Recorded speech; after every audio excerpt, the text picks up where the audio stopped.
అరే తక్కువ వెయ్యి కానీ అసలైంది వెయ్యి. MDH కాశ్మీరీ ఎర్ర మిర్చి పౌడర్. MDH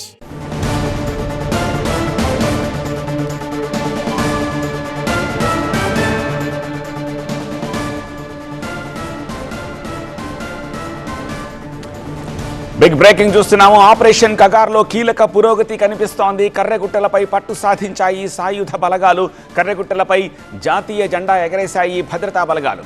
మావోయిస్టులకు వ్యతిరేకంగా 9 రోజుల పాటు ఈ ఆపరేషన్ కొనసాగింది. రాయ్పూర్ నుంచి ఈ ఆపరేషన్ ని పర్యవేక్షిస్తున్నారు ఐబీ చీఫ్.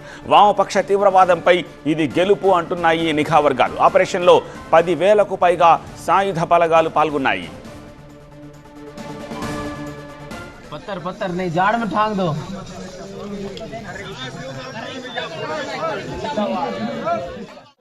पत्थर पत्थर नहीं झाड़ में ठांग दो.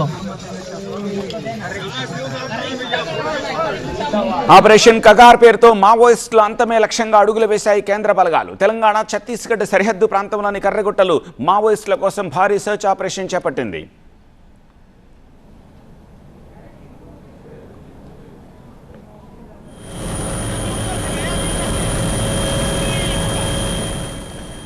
రెండు రాష్ట్రాల్లో విస్తరించి ఉన్న కర్రెగుట్టల్ని దాదాపు 20,000 మందికి పైగా జవాన్లు చుట్టుముట్టారు. 800 చదరపు కిలోమీటర్ల పరిధిలో ఉన్న ప్రాంతం మొత్తం జవాన్ల ఆధీనంలోకి వచ్చేసింది. గుట్టలో తలదాచుకున్న 1000 మంది మావోయిస్టుల కోసం అణువు గాలించారు. లొంగిపోవాలి లేకపోతే ముప్పు తప్పదని గుట్టల్లో దాక్కున్న మావోయిస్టులకు హెచ్చరికలు జారీ చేశారు. హెలికాప్టర్లు, డ్రోన్లతోటి మావోయిస్టు స్థావరాలపై బాంబులతో దాడులు చేశారు. దీనికి సంబంధించి మరింత సమాచారం అందించేందుకు మా associate editor Mahatma news room నుంచి డీటెయిల్స్ అందించేందుకు ప్రస్తుతం సిద్ధంగా ఉన్నారు. మహాత్మా, కర్రెగుట్టలపై జాతీయ జెండా ఎగరేయడాన్ని ఇప్పుడు ఎలా చూడాలి? పూర్తిగా పట్టు సాధించినట్టుగా అనుకోవాలా? ఇన్ని వందల చదరపు కిలోమీటర్ల కర్రెగుట్టల్ని అణువు గాలించడానికి ఇన్ని రోజుల పాటు చేసిన ప్రయత్నంతో ఆపరేషన్ కగార్ కంప్లీట్ అయినట్టు అనుకోవచ్చా, లేకపోతే అది కర్రెగుట్టల వరకే పరిమితం అవుతుందా? ఆపరేషన్ కగార్ ఒక కీలక దశకు చేరుకుంది. కర్రెగుట్టల్ని పూర్తిగా హస్తగతం చేసుకున్నాం, స్వాధీనం చేసుకున్నామని చాటి చెప్పే క్రమంలో భాగంగానే త్రివర్ణ పతాకాన్ని సాయుధ బలగాలు అక్కడ ప్రదర్శించాయి. గత 9 రోజులుగా ఈ ఆపరేషన్ జరుగుతున్న విషయం తెలిసిందే. 4 హెలికాప్టర్లను ఈ ఆపరేషన్లో ఉపయోగించారు.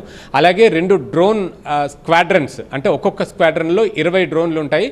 అలా మొత్తం 40 డ్రోన్లు, 4 హెలికాప్టర్లను ఉపయోగించి ఏరియల్గాను ఈ ఆపరేషన్ చేపట్టారు. గ్రౌండ్లో అయితే వేల కొద్ది బలగాలు, కొంతమంది 10,000 బలగాలు అంటున్నారు, కొంతమంది 20,000 అంటున్నారు. కానీ మొత్తంగా సిఆర్పిఎఫ్లో ఒక ఎలైట్ కమాండో ఫోర్స్ కోబ్రా, వారితో పాటుగా Chhattisgarh district reserve guards, special task force, ఇలాంటి ఛత్తీస్గఢ్కి సంబంధించిన బలగాలన్నీ ఒకవైపు, మరొక వైపు తెలంగాణ సరిహద్దుల్లో తెలంగాణ పోలీసులు, తెలంగాణలో యాంటీ మావోయిస్ట్ ఆపరేషన్స్లో పేరొందిన గ్రేహౌండ్స్ వంటి బలగాలు, వీరంతా మరొక వైపు. అలా మొత్తంగా కర్రెగుట్టలను చుట్టుముట్టారు. కర్రెగుట్టలు ఛత్తీస్గఢ్, తెలంగాణ రాష్ట్రాల సరిహద్దుల్లో కొన్ని వందల ఎకరాల్లో, కొన్ని వందల కిలోమీటర్ల పరిధిలో విస్తరించి ఉన్నాయి. అవే ఇప్పటిదాకా మావోయిస్టులకు కంచుకోటలుగా, వారికి మానవ నిర్మితం కాని ప్రకృతి సహసిద్ధమైన బంకర్లుగా కూడా ఉన్నాయి. ఆ కర్రెగుట్టల్లో ఒక గుహను స్వాధీనం చేసుకున్నారు. ఆ గుహ దాదాపు 5,000 మందికి ఆవాసం కల్పించే స్థాయిలో ఉన్నదంటేనే మనం అర్థం చేసుకోవచ్చు. అటువంటి గుహలు మరొక 10 నుంచి 12 వరకు ఉన్నాయన్నది భద్రతా బలగాలు విశ్వసిస్తున్నాయి. వీటన్నింటినీ కూడా national technical research organisation NTRO ద్వారా ఎప్పటికప్పుడు శాటిలైట్ మ్యాప్స్ తీసుకుంటున్నారు.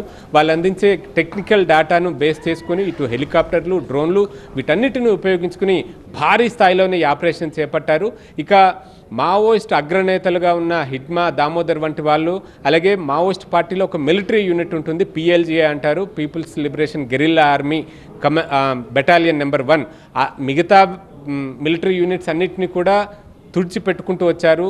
అబూజ్మడ్ వంటి ప్రాంతాన్నే హస్తగతం చేసుకున్నారు. ఇక చివరిగా మిగిలిన ఏకైక ఆప్షన్ కర్రెగుట్టలే. ఆ కర్రెగుట్టలను కూడా ఈ భద్రతా బలగాలు చుట్టుముట్టడంతో మావోయిస్టుల వైపు నుంచి లేఖలు వస్తున్నాయి. లేఖలు విడుదల చేస్తూ అక్కడ అమాయక ఆదివాసీలను బలి తీసుకుంటున్నారు. ఆపరేషన్ కగార్ పేరుతో ఆదివాసీల మీద దమనకాండ జరుగుతుందంటూ వారు ఆరోపణలు చేస్తూ శాంతి చర్చలకు రావాలి అంటూ వారి వైపు నుంచి ఆహ్వానాలు, విజ్ఞాపనలు అందుతున్నాయి.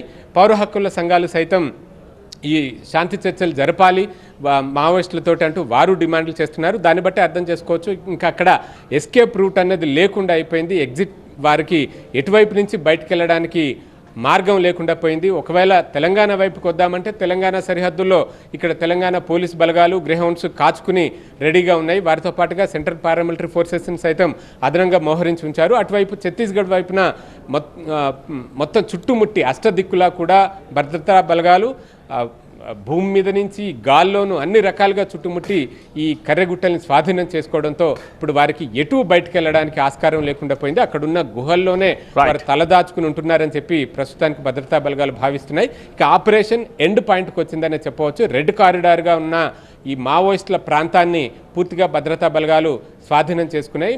వచ్చే ఏడాది మార్చి నాటికి ఈ లెఫ్ట్ వింగ్ ఎక్స్ట్రీమిజంని పూర్తిగా తొలగిస్తామంటూ కేంద్ర హోంశాఖ ప్రకటించింది. కానీ అంతకంటే ముందే ఈ ఆపరేషన్ పూర్తయ్యేలాగా పరిస్థితులు కనిపిస్తున్నాయి.